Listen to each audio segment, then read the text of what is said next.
make a video on getting started with Minecraft. Once you've logged in with your SD43 credentials, you have the option to play, adjust settings, or switch accounts. You can also change the look of your avatar. So let's take a look in here. We've got all sorts of different skins that you can use here.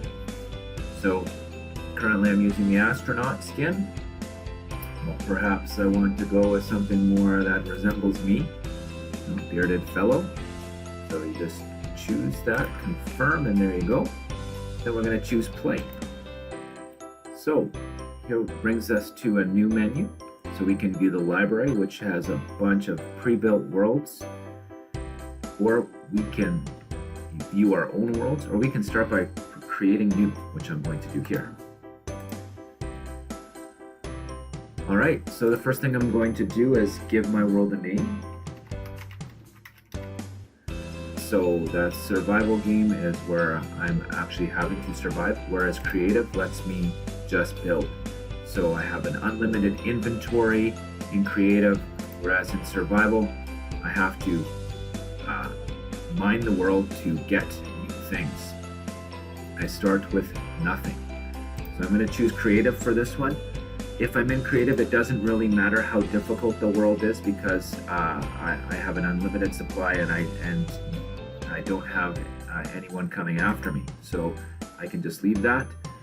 If students join, they can the world, I can have this set for members or visitors. Visitors let you just explore the world. Okay, members and operators have more privileges. It's set as members as default. Infinite is a world that kind of looks like this. Old means that there's going to be villages and other things in that world. Flat is just a plain flat world. It's just completely flat. So for this example, I'm going to choose infinite. Don't worry about the seeding factor.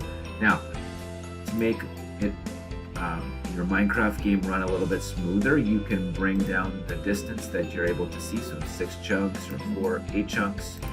Or 10. I'm going to choose the medium one. I can have my coordinates shown in the world.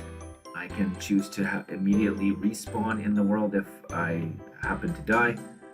Cheats are automatically activated. Your kids will know what these are.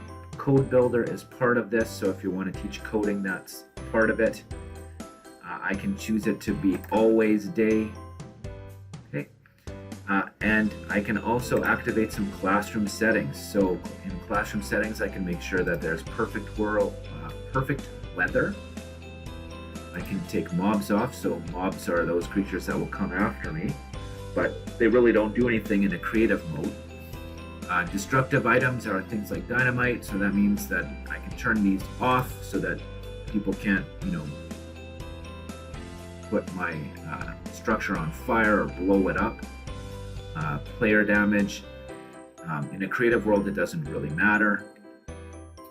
Immutable means that you can't break it, which is actually a problem. You want to be able to break things. And player versus player damage, that's again only for survival world. When I'm ready with my settings, so I like that, I press play. Alright, so here we are. I'm in my world.